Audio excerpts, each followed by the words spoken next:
10 ქართული ბიზნეს კომპანიის წარმომადგენელი ევროპის ეკონომიკურ სენატში გაწევრიანდება. ეს საკითხი სენატის კონგრესზე ბათუმში განიხილება.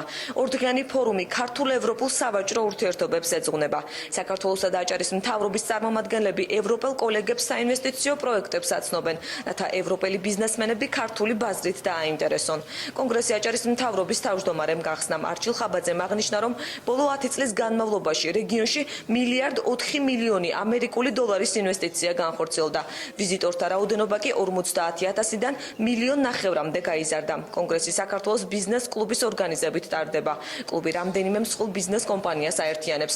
სწორედ კლუბის წევრი ბიზნესმენებიდან შეირჩევა 10 ქართველი წარმომადგენელი, რომლებიც ევროპის ეკონომიკურ სენატში სენატორის სახით გაწევრიანდებიან.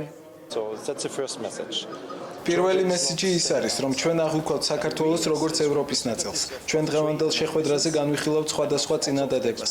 გვინდა რომ საქართველო დავაახლოვოთ ევროპის სავაჭრო სივრცეს და შევძლოთ გაცვლა სხვადასხვა პროდუქციის. მომავალში უფრო მჭიდრო თანამშრომლობა გვექნება და შევიმუშავებთ რეკომენდაციებს, როგორ შევძლებთ ქართული ბიზნეს სექტორის დახმარებას და ასევე ინვესტიციების მოზიდვას საქართველოში.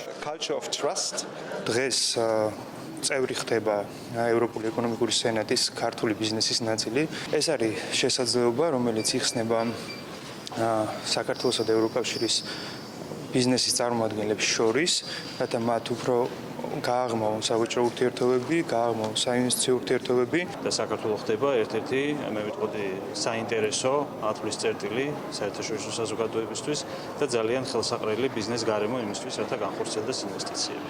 ეს იქნება კლუბი, სადაც მოხდება ქართველი და უცხოელი ინვესტორების დაკავშირება და ოპოზიციების და აზრების ურთიერთგაცვლა, ასევე ძალიან მნიშვნელოვანია ჩვენთვის, მომავლისთვის, იმიტომ რომ აჭარაში უკვე ნახეთ, რომ დაინტერესებაც დიდია და გაცნობა და პრომოუშენი, ასე ვთქვათ, ჩვენი რეგიონის და მთლიანად საქართველოს